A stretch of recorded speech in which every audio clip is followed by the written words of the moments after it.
Bapa, Putra, dan Roh Kudus. Terima kasih Bapa, karena Engkau sendiri yang telah mengumpulkan kami. Engkau tahu kerinduan kami Bapa. Kami rindu untuk bersekutu. Kami rindu untuk memuji dan menyembah-Mu.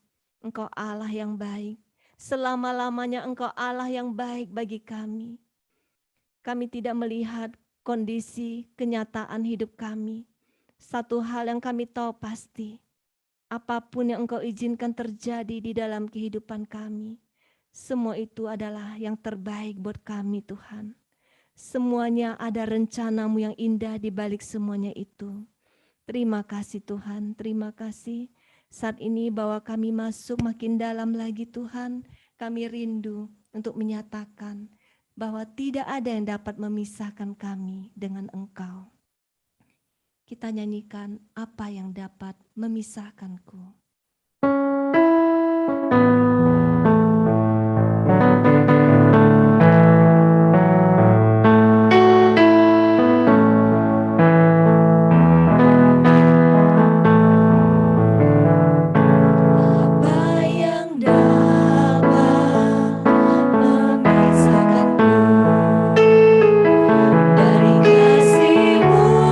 Tuhan, sahabatku.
besar. Kami mau katakan, Engkau Allah yang El Shaddai dalam kehidupan kami. Kita nyanyikan El Shaddai. Ku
Rabashana Maya Rabashana Maya Rabashana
firman-Mu.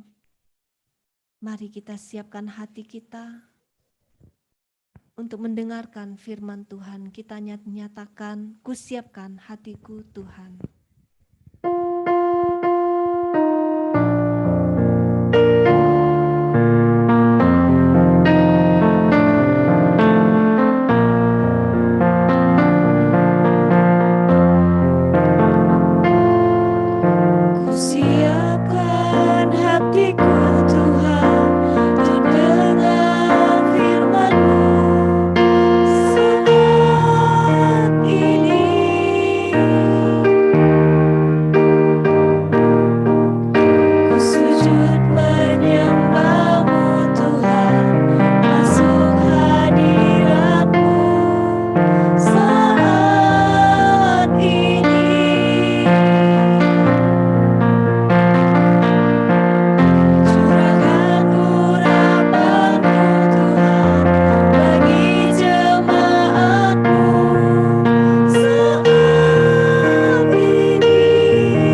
kami, waktu kami, seluruhnya seutuh-utuhnya untuk-Mu.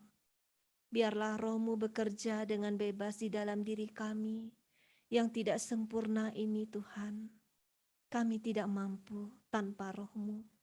Biarlah Roh Kudus-Mu yang bekerja, Tuhan, mengurapi setiap kami. Layakan kami, kuduskan, sucikan, dan bebaskan kami dari segala yang jahat. Biarlah firman-Mu boleh menjadi kekuatan, boleh menegur, boleh menghibur kami, dan menjadi terang bagi jalan kami. Terima kasih Tuhan, berfirmanlah, kami siap untuk mendengarkan. Amin. Dalam nama Bapa dan Putra dan Roh Kudus. Amin.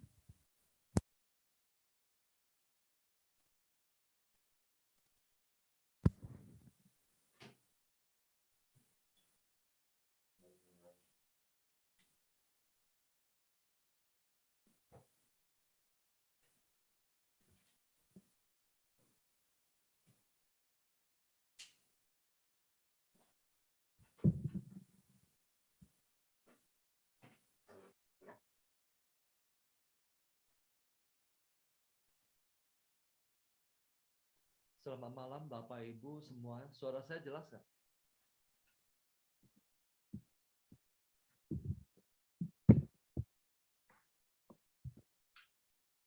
Suara saya jelas? Jelas? Oke. Karena ada mic di sini, jadi serasa kayak mau karaoke.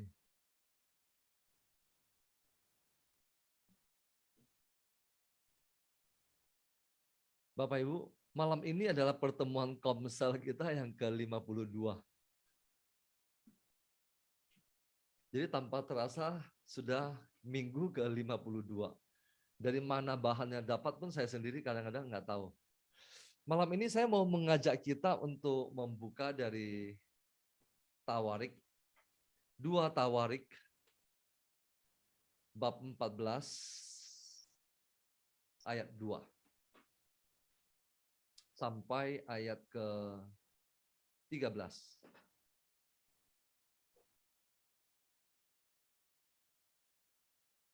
Dua Tawarik, bab 14, dimulai dari ayat yang kedua. Kitab Tawarik jarang dibuka ya Bapak Ibu ya.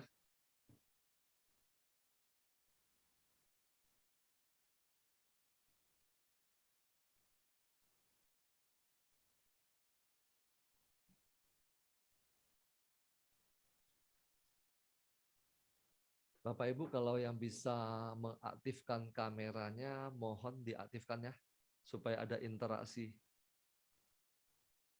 Jadi saya mohon kalau yang bisa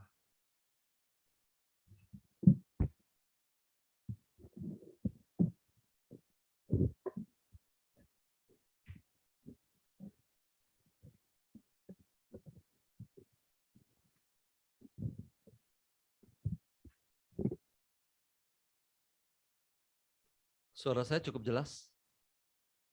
Oke ya, ya. Karena ada satu komen ada yang bilang kurang jelas, tapi Bapak Ibu jelas ya? Angkat tangan ya, jelas ya? Oke, sip. Saya akan mulai, sudah ketemu 2 Tawarik. 2 Tawarik bab 14. Kita mulai ayat yang kedua. Beginilah firman Tuhan. Asa melakukan apa yang baik dan yang benar di mata Tuhan Allahnya.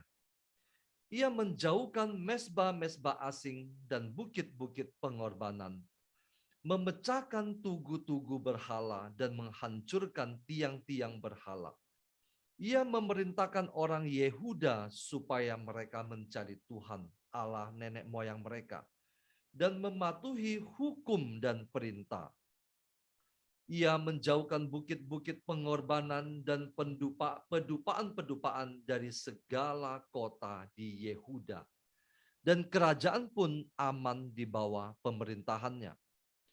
Karena negeri itu aman dan tidak ada yang memeranginya di tahun-tahun itu, ia dapat membangun kota-kota benteng di Yehuda. Tuhan telah mengaruniakan keamanan kepadanya. Katanya kepada orang Yehuda, marilah kita memperkuat kota-kota ini dan mengelilinginya dengan tembok beserta menara-menaranya, pintu-pintunya dan palang-palangnya. Negeri ini masih dalam tangan kita, karena kita mencari Tuhan Allah kita. Dan Ia mencari kita serta mengaruniakan keamanan kepada kita di segala penjuru. Maka mereka melaksanakan pembangunan itu dengan berhasil. Pasukan-pasukan Asa yang dari Yehuda jumlahnya 300.000 orang yang membawa perisai besar dan tombak. Dan yang dari Benyamin jumlahnya 280.000 orang yang membawa perisai kecil sebagai pemanah. Mereka semua pahlawan-pahlawan yang gagah perkasa. Zera, orang Ethiopia itu, maju berperang melawan mereka dengan tentara sebanyak 1.000.000 orang dan 300 kereta. Ia sampai ke Maresa. Lalu Asa maju menghadapinya. Mereka mengatur barisan perangnya di lembah Zevata dekat Maresa. Kemudian Asa berseru kepada Tuhan Allahnya, "Ya Tuhan, selain daripada Engkau tidak ada yang dapat menolong yang lemah terhadap yang kuat. Tolonglah kami ya Tuhan Allah kami, karena kepadamulah kami bersandar dan dengan namamu kami maju melawan pasukan yang besar jumlahnya ini. Ya Tuhan, Engkau Allah kami, jangan biarkan seorang manusia mempunyai kekuatan untuk melawan Engkau." Dan Tuhan memukul kala orang-orang Ethiopia itu di hadapan Asa dan Yehuda. Orang-orang Ethiopia itu lari, lalu dikejar oleh Asa dan laskarnya sampai ke Geral. Dari orang-orang Ethiopia itu amat banyak yang tewas, sehingga tidak ada yang tinggal hidup, karena mereka hancur di hadapan Tuhan dan tentaranya. Orang-orang Yehuda memperoleh jarahan yang sangat besar. Demikianlah firman Tuhan. Syukur kepada Allah. Kita tundukkan kepala. Selamat malam ya Bapa. Pada malam hari ini kami mohon, curahkanlah Roh Kudus-Mu ke dalam hati setiap jiwa-jiwa yang mendengarkan suara-Mu. Kami memohon di dalam nama Yesus, biarlah kuasa Roh Kudus itu saat ini menguasai setiap di antara kami. Segala kuasa-kuasa penghalang sabda-Mu, pada saat ini, pada malam hari ini, kami mau singkirkan di dalam nama Yesus, di dalam nama Yesus. Singkapkanlah misteri kerajaan surga. Sembunyikanlah hamba-Mu ini di belakang salib-Mu. Bersabdalah ya Tuhan, kami siap mendengarkan. Amin. Bapak Ibu, kisah ini berbicara tentang Raja Asa. Siapa itu Raja Asa? Dia adalah raja dari kerajaan Yehuda.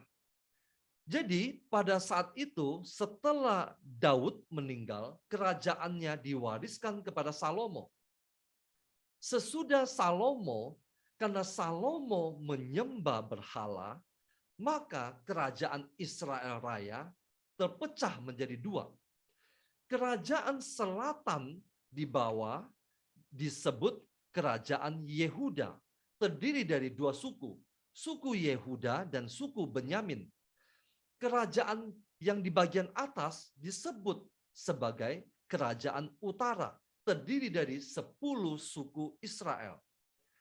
Saya menjelaskan sedikit pengantar supaya kita tahu. Raja Asa adalah raja dari kerajaan Yehuda. Yesus lahir dari suku Yehuda. Makanya Yesus disebut sebagai singa dari suku Yehuda. Jadi, Raja Asa ini melakukan apa yang baik dan yang benar di mata Tuhan. Dia melakukan apa yang baik dan yang benar. Bukan cuma baik, tetapi juga benar di mata Tuhan. Apa yang dia lakukan? Dia menjauhkan mesbah-mesbah asing dan bukit-bukit pengorbanan, memecahkan tugu-tugu berhala, dan menghancurkan tiang-tiang berhala yang sebelumnya dilakukan oleh raja-raja Yehuda untuk apa? Menyembah berhala. Jadi, ketika seorang raja menyembah berhala, maka Allah membiarkan bangsa lain untuk menyerang kerajaan Yehuda. Jadi ketika tampil seorang raja yang baik, yang menghancurkan itu, lalu Allah mulai melindungi kerajaan itu lagi.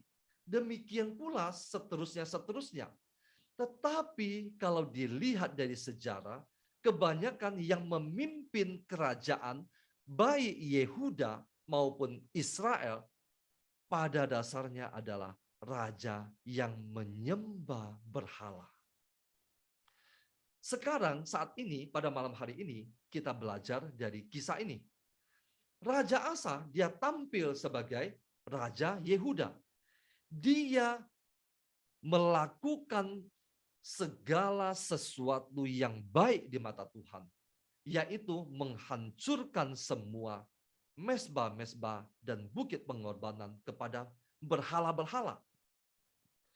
Lalu ia memerintahkan orang Yehuda supaya mereka mencari Tuhan, satu-satunya Allah nenek moyang mereka, dan mematuhi hukum dan perintah Taurat yang sudah diberikan oleh nenek moyang mereka kepada nenek moyang mereka, yaitu Musa. Kemudian karena negeri itu aman dan tidak ada yang memeranginya di tahun-tahun itu, ia dapat membangun kota-kota. Jadi, raja ini dapat membangun kota-kota benteng untuk melindungi bangsa mereka. Dan Tuhan telah mengaruniakan keamanan kepada mereka. Lalu singkat cerita, di ayat ke-8 dikatakan begini. Pasukan-pasukan Raja Asa yang dari suku Yehuda jumlahnya 300.000 orang. Coba perhatikan. Pasukan dari suku Yehuda ada 300.000 orang. Pasukan dari suku Benyamin ada 280 orang. Total dari jumlah pasukan kedua suku itu, yaitu dari kerajaan Yehuda, hanya berjumlah 580 orang pasukan mereka. Dan pasukan mereka adalah pasukan yang membawa perisai besar dan tombak. Lalu yang membawa perisai kecil. Sekarang di ayat ke-9. Zera itu adalah orang Ethiopia. Zera memutuskan maju berperang melawan kerajaan Yehuda. Ia maju berperang melawan mereka dengan tentara sebanyak 1.000.000 orang. Berapa banyak Bapak Ibu? 1.000.000 orang. Artinya apa? 1.000.000 orang melawan 580 orang. Kira-kira 1 berbanding 2. Bukan hanya 1.000.000 orang, tetapi mereka juga memiliki 300 kereta. Jadi, pasukan Ethiopia ini adalah pasukan yang luar biasa. Dia memiliki pasukan yang hampir 2 kali lipat dengan kerajaan Yehuda. Dan sekarang juga dikatakan bahwa dia memiliki 300 kereta. Ia sampai ke Maresa. Ayat ke-10, Lalu Raja Asa maju menghadapinya. Dia tidak gentar. Dia tidak seperti Saul yang bersembunyi ketika menghadapi pasukan. Raja Asa maju menghadapinya. Mereka mengatur barisan perangnya di lembah Zefata dekat Maresa. Sebelum pertempuran itu dimulai, Raja Asa berseru kepada Tuhan. Coba kita perhatikan ayat 11. Kemudian Asa berseru kepada Tuhan Allahnya. Ya Tuhan, selain daripada Engkau tidak ada yang dapat menolong yang lemah terhadap yang kuat. Tolonglah kami ya Tuhan Allah kami.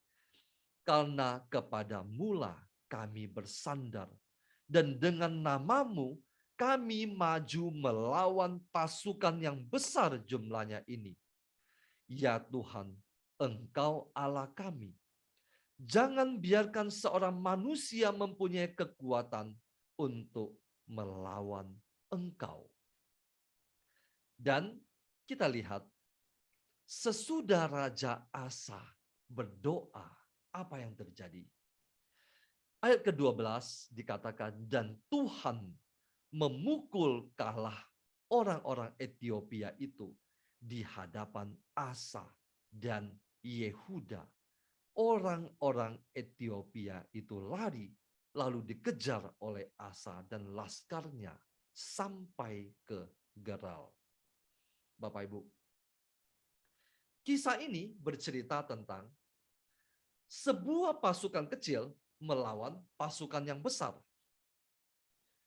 Pasukan yang kecil ini hanya mengandalkan kekuatan Tuhan. Dia hanya bersandar kepada Tuhan. Dia hanya bersandar kepada nama Tuhan.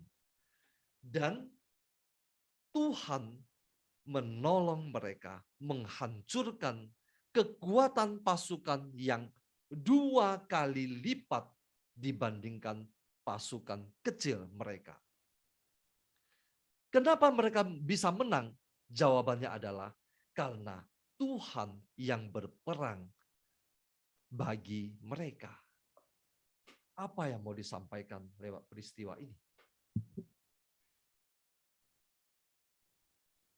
Apapun yang kita hadapi, ketika kita berhadapan dengan persoalan yang sangat besar, ketika kita menghadapi situasi yang paling sulit, yang pertama-tama harus kita cari adalah Tuhan. Tuhan. Hanya kepada Dia kita menaruh seluruh pengharapan kita. Seperti yang dilakukan oleh Raja Asa. Dalam kehidupan kita, berapa banyak di antara kita lebih banyak mengandalkan kemampuan kita, kepintaran kita. Saya mau memberikan sebuah contoh dalam kehidupan saya. Ketika kami memulai bisnis pertama, ketika kami membuka toko pertama kami waktu di tahun 2003, kami berdoa memohon campur tangan Tuhan. Tuhan, kami mau sewa toko ini. Tuhan campur tangan. Tuhan menunjukkan toko yang bagus buat kami. Kemudian Tuhan membantu kami, menolong kami. Akhirnya toko pertama kami berjaya, sukses. Kemudian selanjutnya, ketika pembukaan lagi toko kedua, ketiga, masih berharap dan bersandar kepada Tuhan. Sesudah itu, ketika mulai toko keempat, kelima, keenam, ketujuh, ke-8, ke-10, hampir-hampir kami, saya pribadi, tidak lagi mengandalkan Tuhan. Kenapa? Saat itu saya sudah punya GM yang begitu pintar. Saya sudah punya manajer operasional yang sangat pintar. Saya sudah punya supervisor, saya sudah punya banyak kepala toko. Saya sudah punya banyak karyawan. Hampir-hampir tidak lagi mengandalkan Tuhan. Kenapa? Karena kita merasa kita sudah pinter. Kita sudah memiliki pasukan yang besar. Kita sudah memiliki modal yang banyak. Tidak seperti ketika di awal mula kita memiliki modal yang begitu kecil. Ketika kita mau maju berperang untuk bisnis, kita takut gagal. Kita mengandalkan Tuhan 100% seperti Raja Asa. Sekarang coba kita lihat. Bagaimana kelanjutan dari cerita Raja Asa ini? Saya mau mengajak Bapak Ibu untuk melihat ke bab ke-16. Tadi yang kita baca adalah bab 14. Sekarang saya mau mengajak kita melihat ke bab 16. Tadi dikatakan Raja Asa dengan pasukannya yang kecil menghancurkan pasukan yang 2 kali lipat jauh lebih besar tanpa ada pertempuran yang berarti. Sekarang saya mau menunjukkan apa yang terjadi selanjutnya sesudah peristiwa demi peristiwa, sesudah kemenangan demi kemenangan dialami oleh Raja Asa. Bab ke-16 2 Tawarik ayat 1 berbunyi begini. Pada tahun ke-36 pemerintahan Asa. Jadi, Raja Asa sudah memimpin kerajaan itu selama 36 tahun. Pada tahun ke-36 pemerintahan Asa. Majulah Baesa, Raja Israel. Tadi di awal sudah saya uraikan sedikit.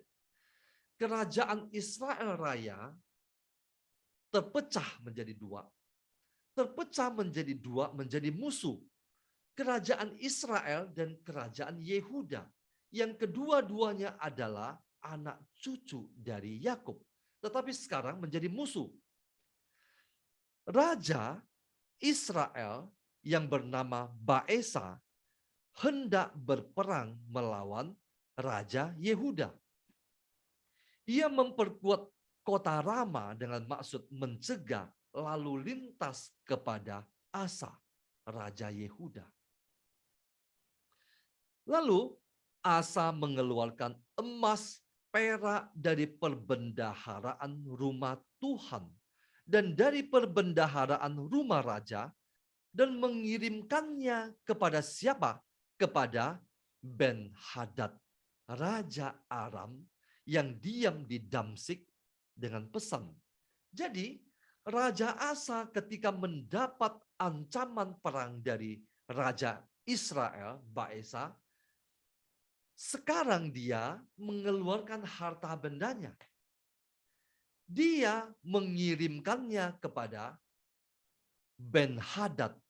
Ben-Hadad itu siapa? Ben-Hadad adalah Raja Aram, raja dari kerajaan Aram yang beribu kota di Damsik dengan pesan. Pesan itu berbunyi begini. Pesan dari Raja Asa kepada Raja Aram. Bunyinya begini, ada perjanjian antara aku dan engkau, antara ayahku dan ayahmu. Ini kukirim emas dan perak kepadamu. Marilah batalkan perjanjianmu dengan Baesa, Raja Israel, supaya ia undur daripadaku. Jadi Raja Asa meminta sekutunya, yaitu Raja Aram, untuk membatalkan perjanjian Raja Aram yang sebelumnya sudah ada sebuah ikatan dengan Raja Israel, yaitu Baesa. Lalu di ayat keempat bunyinya begini, lalu Ben-Hadad, yaitu Raja Aram, mendengarkan permintaan Raja Asa. Artinya apa? Sesudah dia menerima begitu banyak emas, perak, dan harta, dia mengiyakan permintaan itu. Lalu Ben-Hadad mendengarkan permintaan Raja Asa.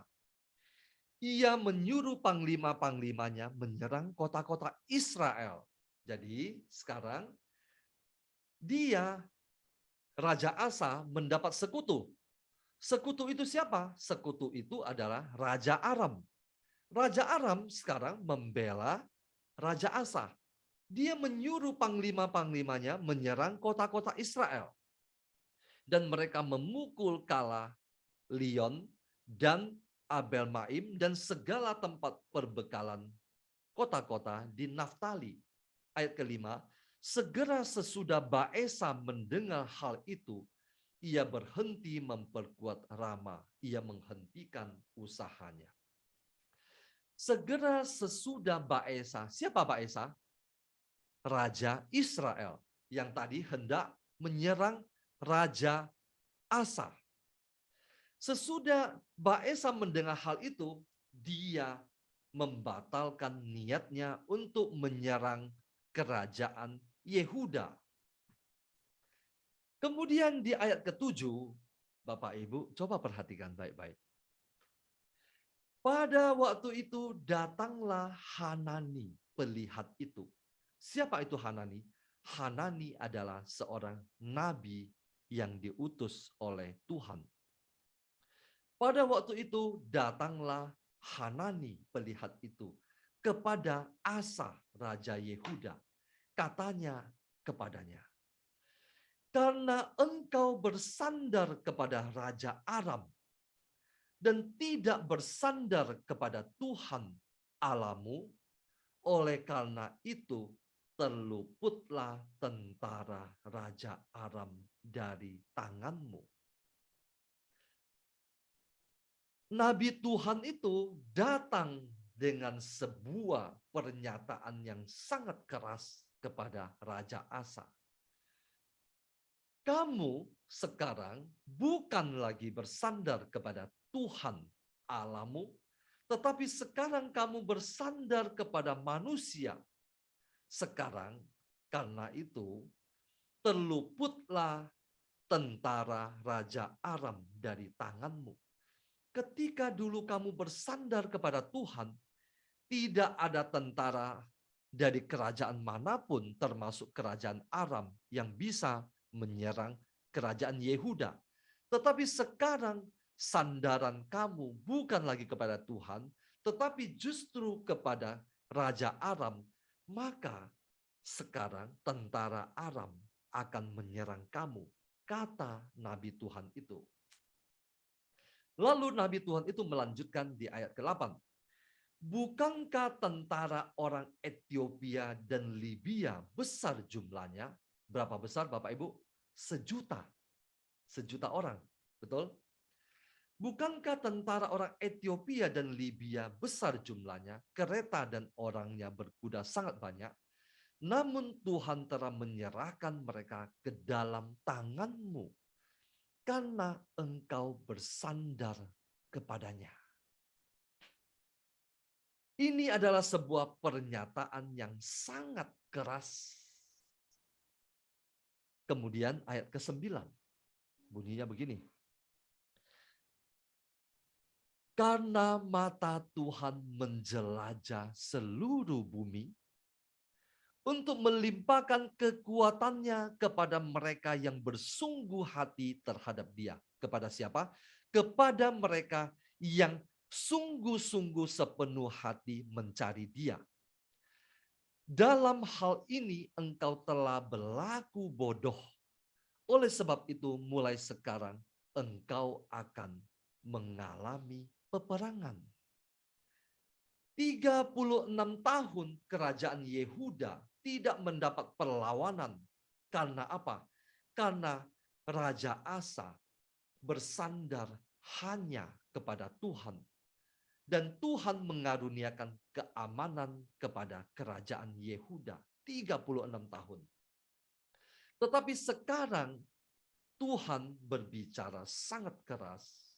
Oleh sebab itu mulai sekarang engkau akan mengalami peperangan. Kenapa? Karena engkau tidak lagi bersandar kepada Tuhan. Mendapat pernyataan ini, tiga ayat yang kita baca ini, pernyataan ini, Raja Asa bukannya sadar dan berbalik kepada Tuhan. Tetapi coba lihat ayat ke-10. Maka sakit hatilah Raja Asa karena perkataan pelihat itu, nabi Tuhan itu. Sehingga ia memasukkannya ke dalam penjara. Coba bayangkan. Seorang nabi yang diutus untuk menyampaikan kebenaran, tetapi karena perkataan itu tidak menyenangkan hati raja. Raja Asa memasukkan dia ke dalam penjara. Sebab memang ia sangat marah terhadap dia karena perkara itu. Pada waktu itu Asa menganiaya juga beberapa orang dari rakyat. Dia bukannya sadar, tetapi malah kesal. Kenapa? Karena merasa sudah memiliki segala-galanya selama 36 tahun, tidak ada kerajaan yang dapat menyerang dia. Sekarang dia tidak mau lagi ditegur. Dan yang paling tragis adalah di 2 ayat terakhir ini. Saya akan bacakan ayat ke-12. Pada tahun ke-39, pemerintahan Asa, pemerintahannya, Raja Asa menderita sakit pada kakinya, yang kemudian menjadi semakin parah. Namun dalam kesakitannya itu, ia tidak mencari pertolongan Tuhan. Ia tidak mencari pertolongan Tuhan, tetapi pertolongan tabib-tabib. Kemudian Asa mendapat perhentian, artinya dia meninggal bersama-sama nenek moyangnya. Ia mati pada tahun ke-41 pemerintahannya. Artinya dia menderita sakit selama 2 tahun. Bapak Ibu, apa yang bisa kita pelajari dari firman Tuhan pada malam hari ini? Saya mau bertanya kepada Bapak Ibu sekarang. Siapa yang menjadi sandaran dalam hidup kita? Sandaran kita, pertolongan kita, andalan kita, atau apapun juga yang Bapak Ibu bisa katakan. Tidak usah terfokus hanya dengan kata sandaran, satu kata itu. Siapa yang menjadi sandaran kita, andalan kita, pertolongan kita dalam hidup kita? Siapa? Siapa yang kita cari kalau kita menghadapi sebuah persoalan? Apakah kita hanya bersandar kepada Tuhan? Atau kita juga bersandar kepada dukun? Kita bersandar kepada Tuhan, tetapi kita juga mengandalkan kemampuan dan kepintaran kita. Kita bersandar kepada Tuhan, tetapi kita juga mencari sandaran dan pertolongan dari manusia. Kepada siapa? Atau pertanyaan yang lain. Dalam satu perkara, kita bersandar kepada Tuhan. Tetapi dalam perkara yang lain, kita tidak membiarkan Tuhan campur tangan. Raja Asa menghancurkan 1 juta pasukan. 1 juta pasukan yang sangat besar. Hanya dengan satu permohonan kepada Tuhan. Tetapi ketika dia sudah jaya-jayanya, dia tidak lagi mencari pertolongan kepada Tuhan. Seperti yang tadi sudah saya kasih contoh dalam kehidupan saya. Toko pertama, ketika modal saya masih kecil, karena saya takut rugi, Saya bersandar kepada Tuhan. Tetapi ketika saya buka toko ke-5, ke-6, ke-7, ke-8, ke-9, ke-10, hampir-hampir saya tidak lagi membutuhkan Tuhan sebagai satu-satunya andalan saya. Kenapa? Karena saya sudah jaya-jayanya. Karena saya sudah memiliki segalanya. Saya sudah punya banyak modal. Bapak Ibu, apa yang dilakukan oleh Raja Asa yang kita renungkan pada malam hari ini tidak lain adalah diri kita, Anda dan saya. Kalau kita mau melihat kembali ke dalam hati kita, berapa kali kita mengandalkan Tuhan? Berapa kali kita mengandalkan manusia? Baru saja kita berdoa dan kita serahkan semua perjuangan dan pergumulan kita kepada Tuhan, tetapi sesudah kita berdoa, kita mulai mencari pertolongan di tempat-tempat lain. Kita mulai mencari manusia. Yang lebih celaka adalah kita mulai mencari orang pintar. Banyak orang yang datang konseling mendapat serangan dari kuasa gelap. Bermula dari mana? Ketika dia sakit, dia mencari orang pintar. Ketika bisnisnya mulai jatuh, dia mencari dukun. Dia tidak mencari Tuhan. Itu yang dilakukan oleh saya dan Anda. Bapak, Ibu, Suster, saya mau melontarkan satu lagi pertanyaan kepada kita semua sebagai bahan refleksi. Bagaimana kita bisa bersandar 100% hanya kepada Tuhan, tidak kepada apapun juga? Kepintaran kita, orang pintar, harta duniawi kita, manusia, pejabat, apapun juga. Bagaimana kita bisa menaruh harapan, sandaran kita hanya kepada Tuhan satu-satunya? Bagaimana kalau kita percaya bahwa Dia adalah satu-satunya yang sanggup untuk menolong dan menyelamatkan kita? Maka kita akan mencari Dia sebagai satu-satunya penolong. Jadi, Bapak, Ibu, Suster, selama kita masih belum menempatkan Tuhan dalam kehidupan kita sebagai Dia yang adalah satu-satunya sandaran, andalan, penolong dalam kehidupan kita, tidak mungkin kita akan mencari Dia.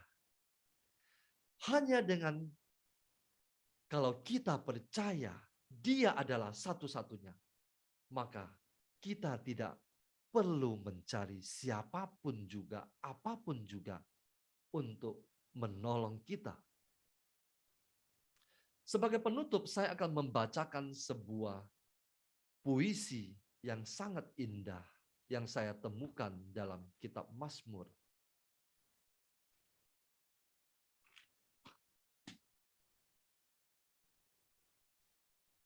Mazmur 121.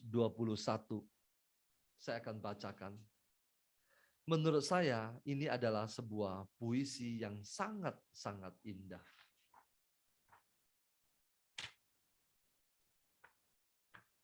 Tuhan, penjaga Israel. Aku melayangkan mataku ke gunung-gunung. Dari manakah akan datang pertolonganku? Pertolonganku ialah dari Tuhan yang menjadikan langit dan bumi. Ia takkan membiarkan kakiku goyah. penjagaku tidak akan terlelap.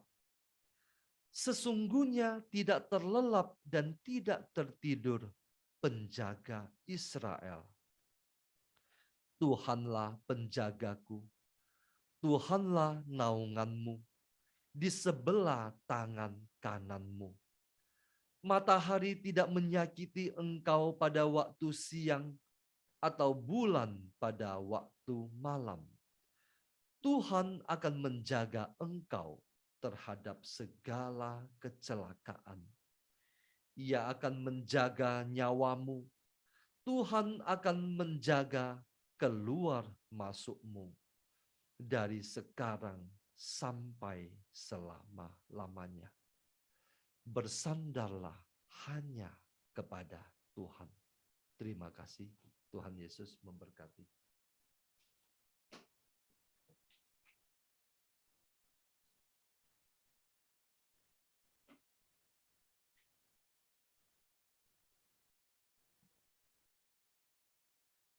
Bersandar hanya kepada Tuhan.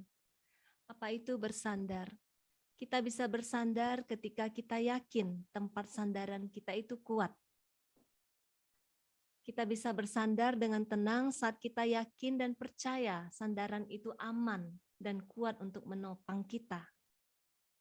Saya pernah duduk bersandar, ternyata sandaran itu goyang dan akhirnya saya jatuh ke belakang. Dan setiap kali saya mau bersandar lagi, saya memastikan bahwa sandaran itu kuat untuk menopang tubuh saya. Saat kita lelah, butuh istirahat, kita butuh tempat bersandar. Sandaran kursi atau tembok yang kita tidak yakin, kita nggak bisa dengan bebas melepaskan beban tubuh kita.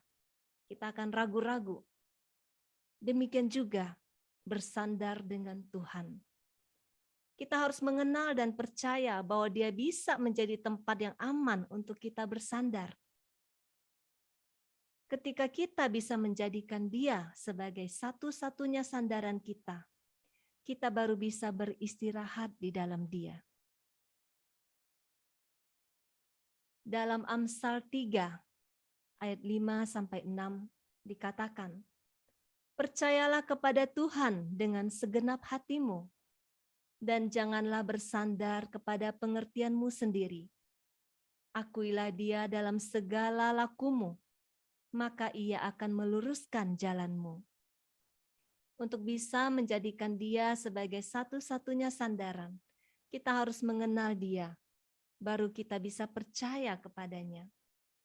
Percayalah kepada Tuhan dengan segenap hatimu. Artinya tidak ada celah, tidak ada keraguan. Dulu saya berpikir saya sudah jadi orang Katolik. Saya misa setiap minggu. Tentu saja saya percaya kepada Tuhan. Tapi apakah dengan segenap hati?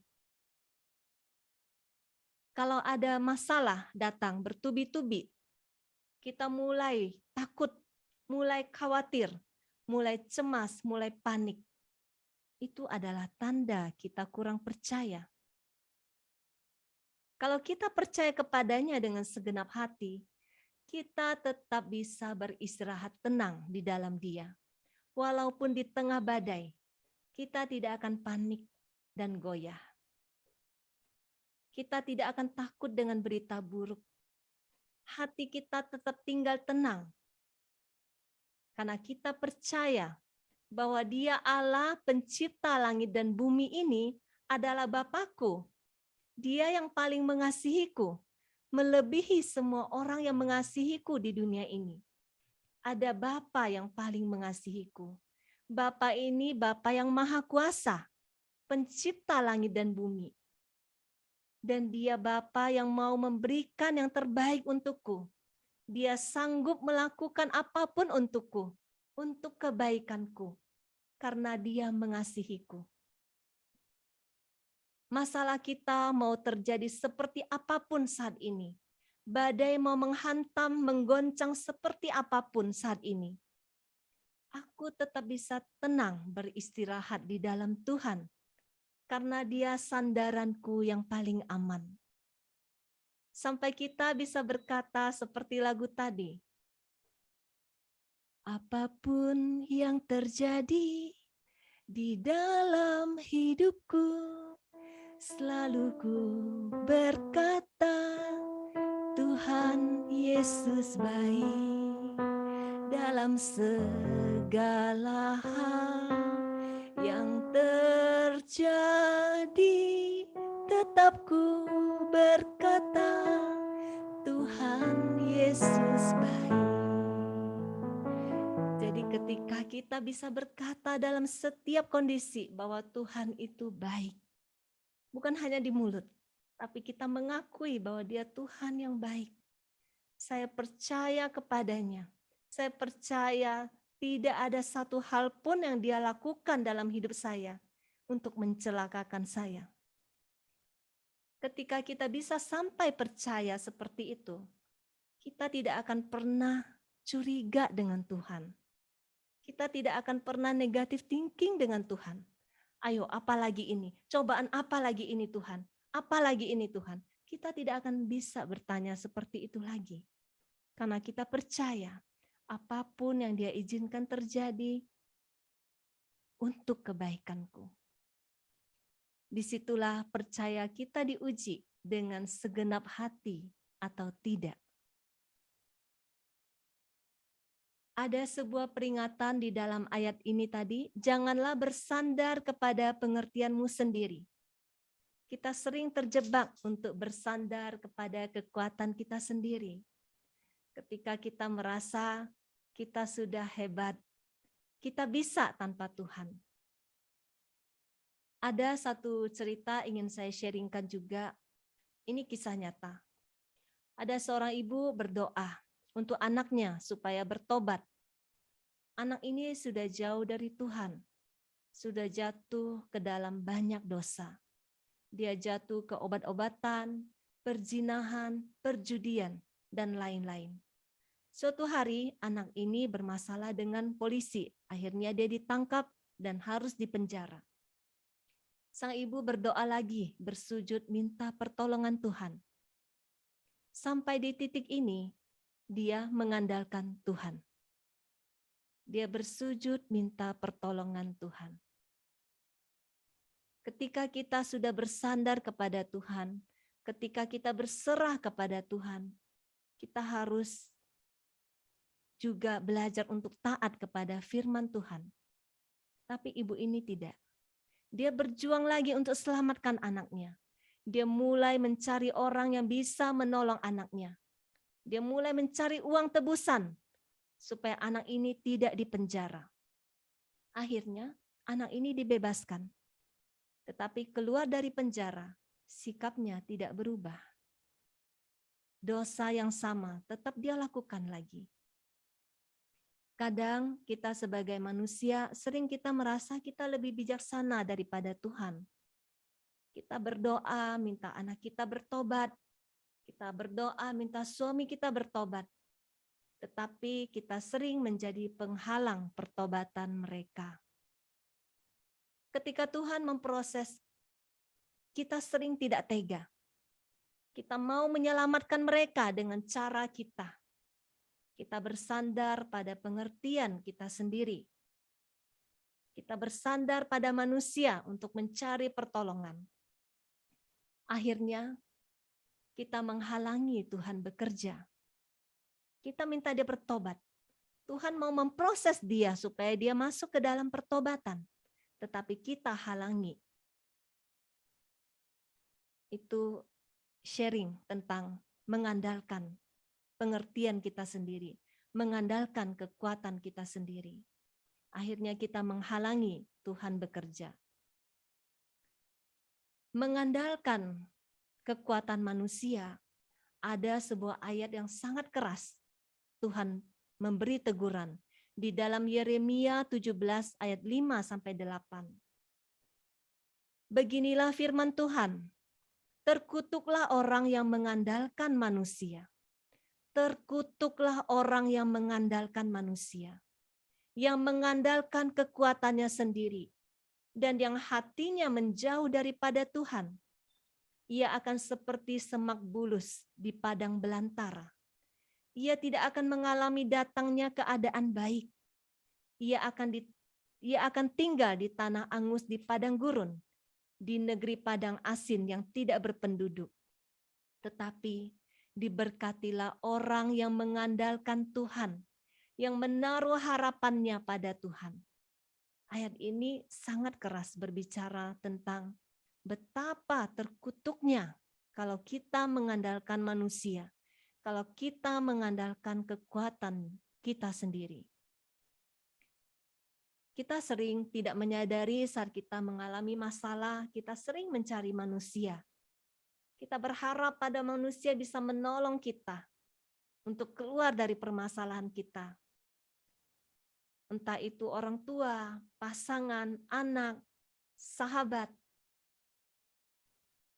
Tetapi ayat ini mau mengajarkan kita untuk mengandalkan Dia sebagai satu-satunya sandaran di dalam kehidupan kita.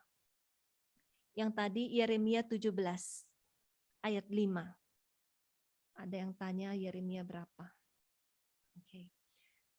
Dan akuilah Dia di dalam segala lakumu. Janganlah bersandar kepada kekuatanmu sendiri, pengertianmu sendiri, dan akuilah Dia di dalam segala lakumu. Mengakui Dia di dalam segala laku kita. Itu berkata tentang seberapa kita membutuhkan Tuhan dalam hidup kita. Dalam suka dan semuanya baik-baik, kita cenderung tidak perlu Tuhan. Mungkin saat dalam sakit penyakit pun, ketika kita banyak uang, kita akan cari dokter dulu. Kita akan pergi ke Singapura atau kemanapun tempat untuk berobat. Tetapi di saat kita tidak punya kekuatan itu, satu-satunya yang bisa menjadi sandaran kita hanya Tuhan. Makanya biasanya orang yang tidak punya uang, dia meletakkan Tuhan sebagai satu-satunya sandaran. Dalam hal-hal kecil yang menurut kita, aku bisa tanpa Tuhan. Enggak perlu aku melibatkan Tuhan. Ternyata Tuhan ingin kita melekat kepadanya. Mengakui keberadaannya, penyertaannya dalam segala laku kita. Bukan hanya di saat kita sakit kritis baru kita cari Tuhan. Bukan saat ujian kehidupan datang kita baru cari Tuhan. Tuhan ingin dalam hal-hal terkecil dalam hidup kita. Kita selalu mengandalkan Dia. Kita selalu menyadari keberadaan Dia. Mengakui Dia ada bersama kita. Contoh kecil, kita mau masak apa hari ini? Kita ngobrol dengan Tuhan. Apa yang mau kita sampaikan kepada orang yang mau kita ajak bicara? Kita tanya Tuhan. Hari ini kita mau putuskan kemana? Kita berdoa, kita minta hikmat Tuhan. Tuhan ingin kita mengakui kehadirannya dalam segala hal yang kita lakukan. Tuhan ingin menjadi sahabat kita setiap saat. Bukan menjadi ATM, bukan menjadi satpam. Tuhan ingin menjadi sahabat kita setiap saat. Ngobrol dengan Dia dalam segala hal. Kita hidup di dalam Dia. Hati kita harus selalu kontak dengan Dia. Sehingga di dalam segala hal kita lakukan bersama Dia. Doa batin adalah salah satu cara untuk kita selalu menyadari kehadirannya. Ketika kita berjalan, ketika kita sedang diam, sedang menyetir, kita selalu kontak dengan Dia. Tuhan rindu kita punya hati yang seperti itu. Akuilah Dia dalam segala lakumu, maka Ia akan meluruskan jalanmu. Ia akan meluruskan jalanmu. Apakah jalan yang lurus itu maksudnya tidak ada masalah, semuanya lancar? Bukan itu.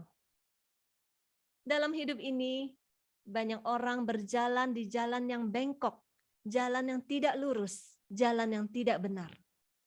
Ada yang karena tidak tahu kebenaran, tidak tahu mana jalan yang lurus, sehingga dia berjalan di jalan yang tidak lurus itu. Contoh, saya pernah ketemu seorang ibu Katolik dari lahir. Tetapi Saat dia ada masalah, dia sakit, dia lari ke dukun.